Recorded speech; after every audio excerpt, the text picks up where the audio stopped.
São 2 da manhã. A casa está em silêncio, mas o cérebro está completamente acordado, revisando preocupações, calculando quantas horas de sono ainda restam se você conseguir dormir agora mesmo. Se você reconhece essa cena, o que vou apresentar hoje é diretamente relevante para você. Porque acordar nesse horário não é aleatório, não é fraqueza e não é simplesmente o resultado de envelhecer. Há uma razão biológica específica para os olhos abrirem exatamente às 2 ou 3 da manhã. E há 7 fatores que juntos explicam por que isso acontece. Alguns que estão agindo agora mesmo, enquanto você está acordado. Outros que foram configurados antes de você deitar. E um que foi determinado na manhã anterior, antes mesmo do primeiro café. Vamos cobrir todos os 7. Por que o cérebro acorda às 2 horas da manhã? O cortisol é o principal hormônio do estresse do organismo, mas ele também é um hormônio do despertar. Ele segue uma curva diária bem definida. Em adultos jovens, permanece baixo durante toda a noite e começa a subir por volta das 5 ou 6 da manhã, para preparar o organismo para o despertar. Em adultos acima de 60 anos, especialmente em quem carrega estresse crônico ou tem histórico de sono fragmentado, essa elevação do cortisol começa mais cedo, às vezes às 2, às vezes às 3 da manhã. E quando o cortisol sobe, o cérebro liga. É sua função biológica exata, preparar o organismo para o estado de alerta. Você não acordou porque algo está errado com você. Acordou porque o sistema de estresse está operando em um horário deslocado em relação ao ideal. O que agrava o quadro é o que acontece nos segundos seguintes ao despertar. No momento em que você percebe que são 2 da manhã e começa a calcular quantas horas restam, esse cálculo dispara um novo pico de cortisol. O cérebro entra em modo de resolução de problemas. Está gerenciando o que interpreta como uma crise, que é a privação de sono iminente. E sono é neurologicamente incompatível com o modo de crise. Quanto mais você tenta forçar o retorno ao sono nesse estado, mais acordado fica, porque está usando as ferramentas erradas contra sua própria biologia. A ferramenta certa vem a seguir. Fator 1. O relógio como gatilho de cortisol. O primeiro erro a corrigir é o mais contraintuitivo. Olhar para o relógio quando você acorda no meio da noite. No momento em que você vê a hora, o cérebro sai do modo de descanso e entra no modo de cálculo. Começa a projetar o dia seguinte, estimar o nível de cansaço, planejar como vai funcionar com menos sono do que precisaria. Essa atividade mental é o oposto do que o sono exige. E uma vez que o loop começa, ele se alimenta sozinho. A solução é remover o estímulo do ambiente. Cubra o relógio. Vire o celular com a tela para baixo. Elimine qualquer fonte de horário visível do quarto. Quando o cérebro não sabe que horas são, não consegue fazer o cálculo, não consegue catastrofizar. O alarme vai tocar quando tocar. Até lá, a hora é irrelevante. Esse ajuste simples, sem custo algum, ajuda a reduzir os períodos de vigília noturna porque remove ativamente o principal gatilho que mantém o cérebro em estado de alerta durante os despertares naturais que todo ser humano tem durante a noite. Fator 2. A respiração que desativa o sistema de alerta. Quando você acorda às 2 da manhã com o cortisol elevado, existe uma intervenção imediata que age diretamente sobre o sistema nervoso. A respiração com expiração prolongada. A técnica é simples. Inspire pelo nariz em 4 tempos. Expire pela boca em 6 a 8 tempos. sempre mais longo do que a inspiração. Repita por 2 minutos. A expiração mais longa do que a inspiração não é apenas uma técnica de relaxamento, é um sinal biológico direto. Quando a expiração é mais longa, ela ativa o nervo vago, a principal via do sistema nervoso parasimpático, o sistema de descanso e recuperação do organismo. Quando o nervo vago é ativado, ele aplica um freio na resposta de cortisol. A frequência cardíaca desacelera, a atividade neural se quieta. Em 2 minutos, não 10, não com aplicativo, não com meditação elaborada, o sistema nervoso começa a desacelerar. Essa deve ser a primeira ação ao acordar no meio da noite, antes de pegar o celular, antes de se levantar, antes de qualquer outra coisa. Fator 3. A temperatura do quarto. Para iniciar e manter o sono profundo, o organismo precisa que a temperatura central caia entre 0,5 grau e 1 grau Celsius. Esse é um requisito biológico, não uma preferência. Quando essa queda de temperatura acontece, o cérebro libera os hormônios que conduzem ao sono de ondas lentas, o sono mais restaurador e mais profundo. Quando não acontece, o sono fica superficial e fragmentado. Você adormece, mas não aprofunda. A maioria dos quartos residenciais fica entre 22 e 23 graus Celsius à noite. Isso é quente demais. A faixa ideal para o sono fica entre 18 e 19 graus.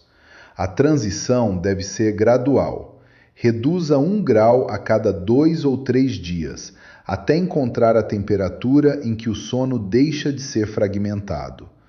Há um recurso adicional com efeito fisiológico comprovado: tomar um banho morno 90 minutos antes de dormir. Quando você sai do banho, o organismo empurra calor para a superfície da pele para liberar o excesso de temperatura. A temperatura central cai de forma mais abrupta do que cairia naturalmente. Essa queda rápida é um dos sinais de início do sono mais potentes que o cérebro pode receber. O efeito é mensurável e reproduzível, não é placebo, é termorregulação. Fator 4. A luz artificial à noite. O que acontece na sala de estar às 9 ou 10 da noite pode ser tão responsável pelo sono ruim quanto o que acontece no quarto à meia-noite. As lâmpadas LED presentes na maioria das residências emitem luz no espectro azul-branco, o mesmo espectro da luz solar do meio-dia. Quando essa luz atinge os olhos depois das 20 horas, ela sinaliza ao relógio interno do cérebro que ainda é dia. O resultado é a supressão da liberação de melatonina, o hormônio que comunica ao organismo que está na hora de dormir. O cérebro tenta liberar melatonina. A iluminação da sala desfaz esse sinal antes que ele se consolide. A correção leva 30 segundos e não custa nada além de algumas lâmpadas. Depois das 20 horas, desligue as luzes de teto e troque para luminárias com lâmpadas no espectro âmbar quente, com temperatura de cor de 2700 Kelvin ou inferior. Esse espectro quente tem impacto mínimo sobre a supressão de melatonina. O sinal de sono que o cérebro estava tentando construir finalmente consegue se acumular sem interferência. Se você usa celular ou televisão à noite, ative o modo de luz noturna em todos os dispositivos a partir das 20 horas.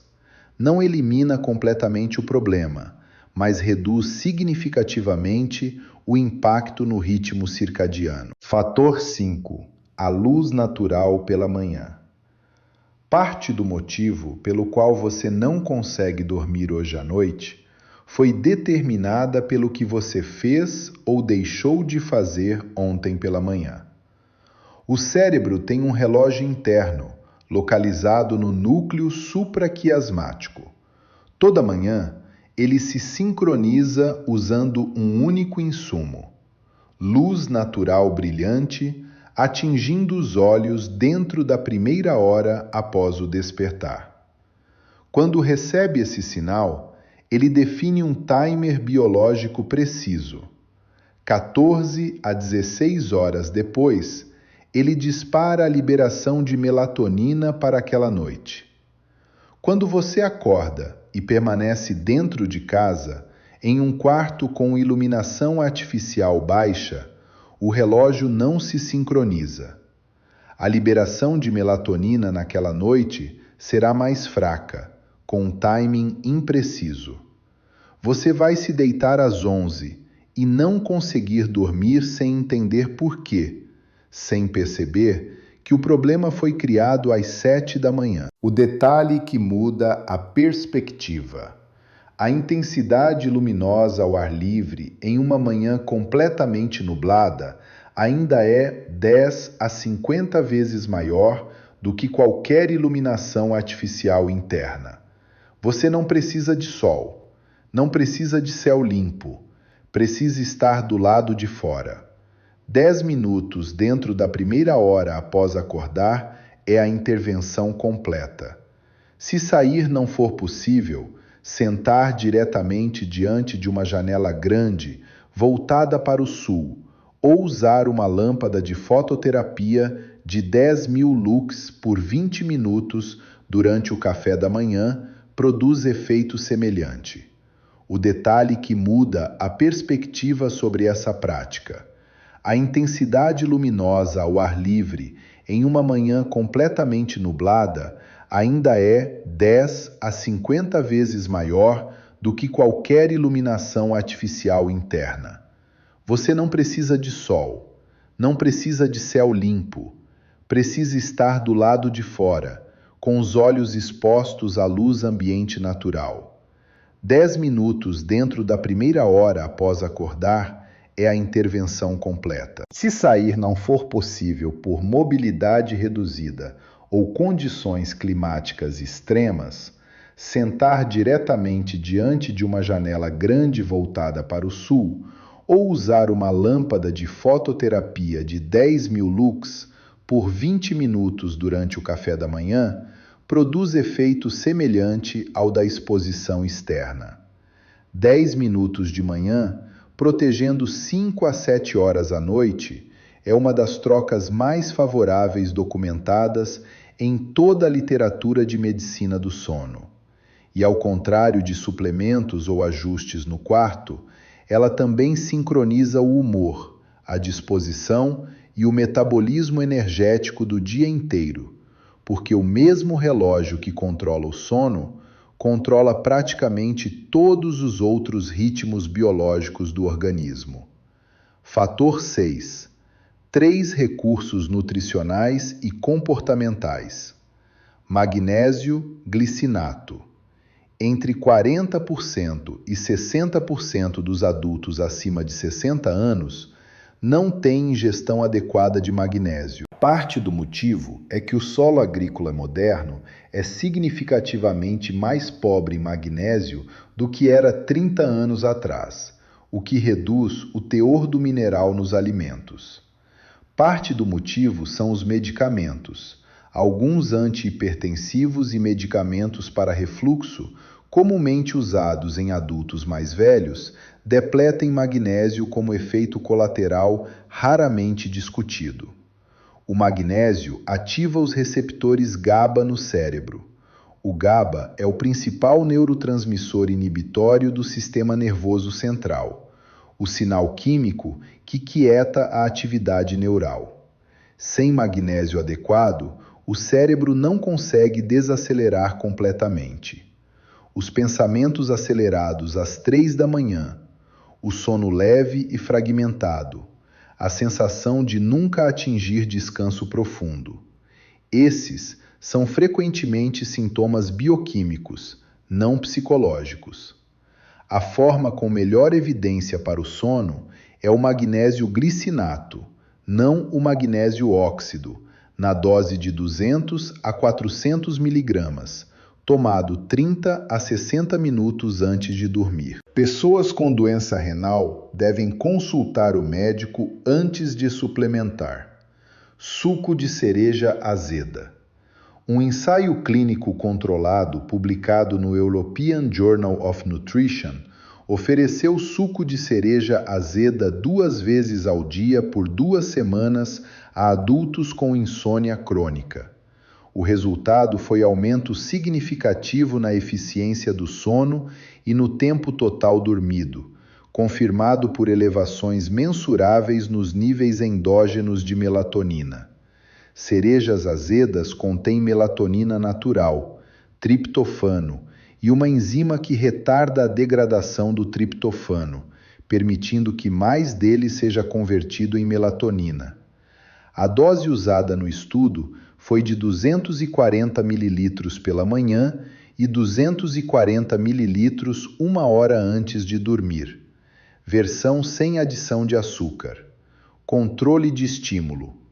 Se você tem dificuldade com o sono há meses, existe uma alta probabilidade de que o cérebro tenha aprendido a associar a cama com o estado de vigília. Esse processo se chama arousal condicionado e se desenvolve automaticamente em qualquer pessoa que passa tempo significativo deitada acordada na cama. O cérebro é um órgão de aprendizado por associação. Se a cama é consistentemente o lugar onde você fica acordado preocupado, ela passa a ser um gatilho para esse estado. A correção se chama controle de estímulo.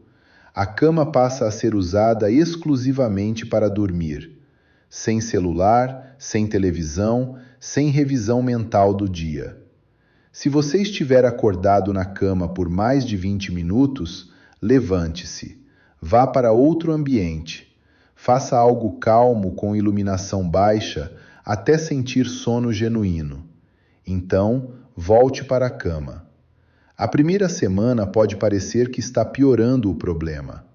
O que está acontecendo de fato é que cada vez que você se levanta enquanto está acordado, impede que o cérebro armazene mais uma memória de vigília associada àquele espaço. A mudança aparece de forma consistente em 2 a 3 semanas, não instantaneamente, mas de forma duradoura, porque você está retreinando os padrões neurais que criaram o problema, não apenas mascarando o sintoma. O sono ruim não é inevitável. A ideia de que sono fragmentado é uma consequência natural do envelhecimento é repetida com tanta frequência que começa a parecer fato estabelecido. Não é. A biologia muda com o tempo. Hormônios se alteram. A arquitetura do sono evolui. O cortisol passa a subir mais cedo. Mas acordar repetidamente no meio da noite, não conseguir retomar o sono, sentir-se exausto pela manhã, mesmo após horas deitado, não são coisas que você está destinado a aceitar como parte da vida. O que falta para a maioria das pessoas não é disciplina nem esforço.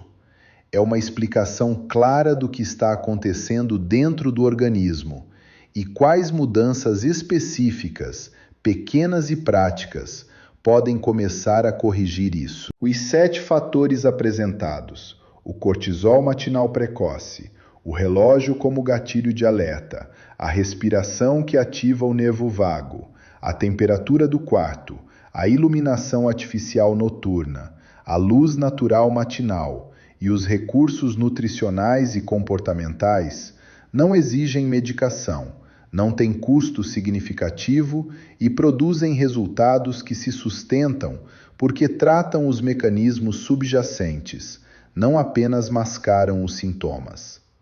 Ao contrário de medicamentos para sono, cujos efeitos frequentemente diminuem com o uso contínuo ou desaparecem quando o uso é interrompido, essas intervenções produzem mudanças que permanecem porque reprogramam os padrões que criaram o problema.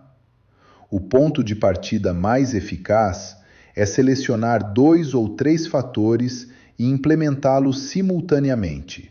Cobrir o relógio, ajustar a temperatura do quarto para 18 a 19 graus e sair para a luz natural dentro da primeira hora da manhã. Esses 3 ajustes já criam uma base fisiológica diferente para o ciclo sono-vigília. O resto se constrói a partir daí, com cada ajuste reforçando os demais e o organismo respondendo gradualmente ao ambiente que foi reconstituído ao seu favor.